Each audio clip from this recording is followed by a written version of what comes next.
The best month-end reporting process for leaders is not a 40-tab Excel pack that no one really reads. Today I'm going to walk through how to build a fast, useful, founder-friendly month-end process that actually helps the business and makes better decisions.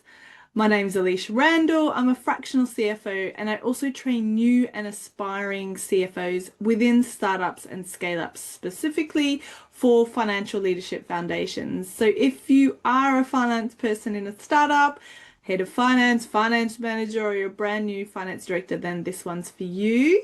And don't forget to click the subscribe button below. I drop a video every Thursday. So what's the point of month-end reporting? So before you even open your laptop, you might want to ask yourself, what's the purpose of the report? You know, you're not just ticking boxes. You're not just saying, oh, I've got to deliver month end because that's what accountants do. And it's something to close off and you have to send a report to the board. Really, the best month end reporting process for leaders is one that supports better decision making.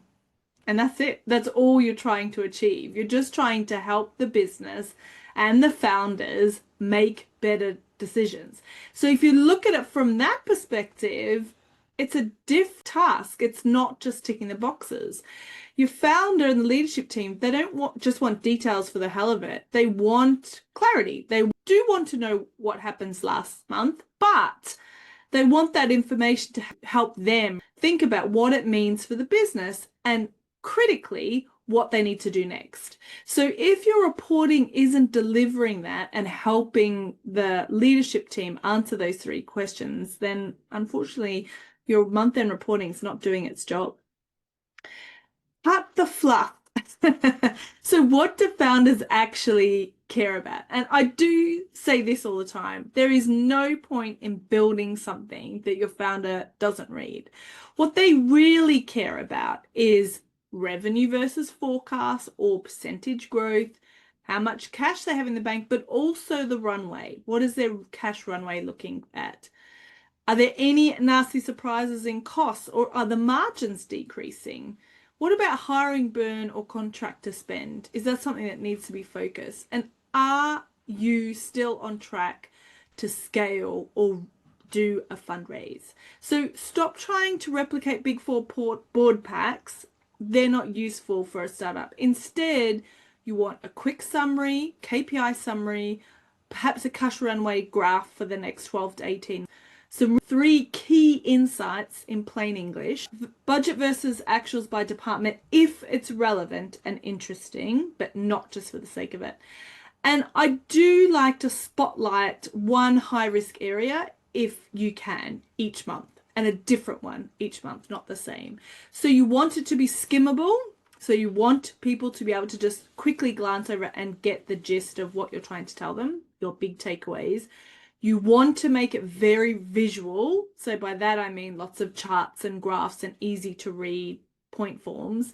And you want to make it punchy. Automate, but keep it simple. So everyone likes automation, but you don't really want to over-engineer it. That is a risk. So you don't want these flashy Power BI dashboards if it takes you 10 hours to fix every time Xero changes a field name.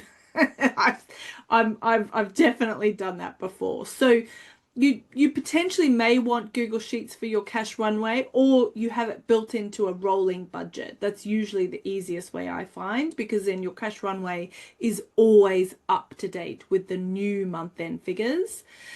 You ideally want to plug your general ledger software, so Xero or QuickBooks, into a reporting tool such as Fathom or Spotlight. I do talk about my tech stack. I update it every 6 months. So if you want to see the latest tech stack, then do click above and below and you can watch that as well. And sometimes it's good to have, for the high level stuff, have a bit of templated commentary just so that you're not rewriting everything. So it may just be the key numbers, but then the reason or the explanation or the 5 whys. Again, I've written about the best way to write commentary, which you can see above or below.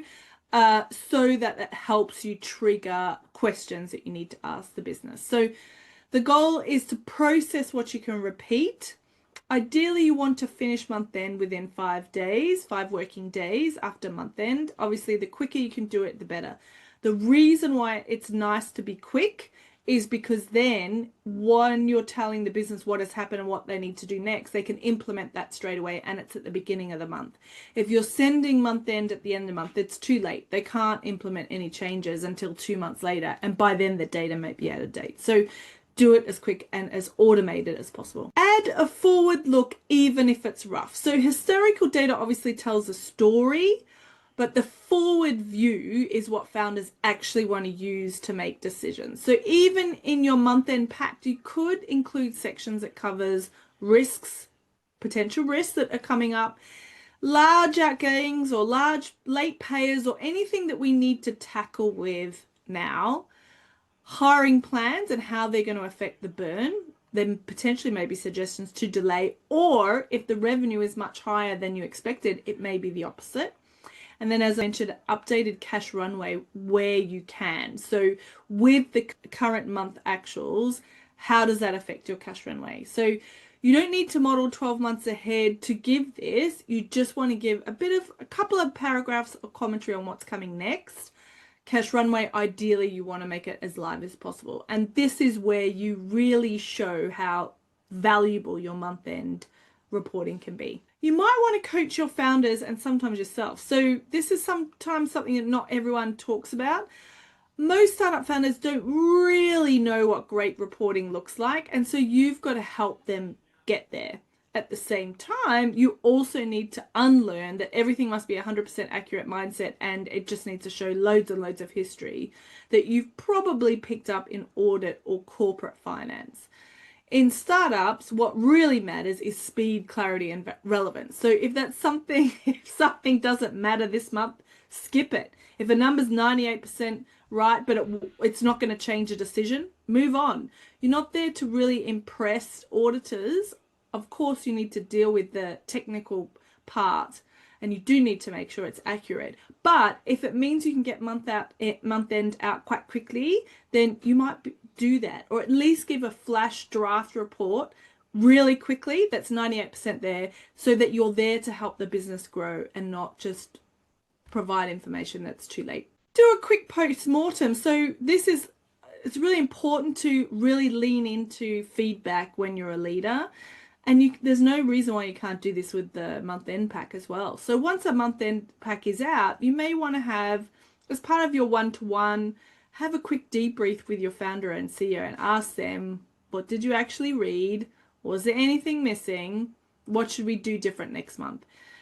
They probably will just say, yeah, it was great. But if you dig, you might find that there's ways to do it better. And the goal really is that the pack, your monthly business pack, your month-end reporting will evolve with the business. It's not something that you update once and then you just update the numbers every single month and that's it. You do want to iterate it regularly, especially KPIs and how you're reporting those. If you have quarterly goals, quarterly OKRs, your KPIs should absolutely change as well. But there may also be pivots within the business or different focuses or other products that become more important, and your month-end report needs to reflect those changes and change in priorities. So what does great look like? It takes a few days to complete. It focuses on decision and useful insights. It highlights risks and actions. It's tailored to the leadership team, and it helps your founder sleep at night. So it doesn't need to be perfect. It just needs to be really useful.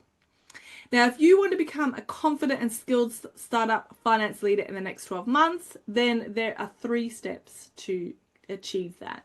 The first one is to subscribe to this channel. As I mentioned, I release videos every week about finance leadership, very specifically to startups and scale-ups, so it can become less stressful for you and much more strategic. The second one is to read my book. It's called Financial Leadership Foundations: How to Become a CFO in a Startup or Scale-Up. It's packed with all the things that worked and didn't work in my career over the last 20 years. lots of case studies, and very importantly, at the end of every chapter, there are actions for you to implement immediately in your role. And then the third step is to take a look at the FLF course. It's designed to help you get from that finance manager, financial controller role into a CFO role, and it makes that whole transition quite doable. All the links are below, and if that's helped you, as I said, leave a comment. I'm very keen to hear from you, particularly if you're drowning in month-end processes and you're very keen to make some changes. Otherwise, I'll see you next week. Cheers.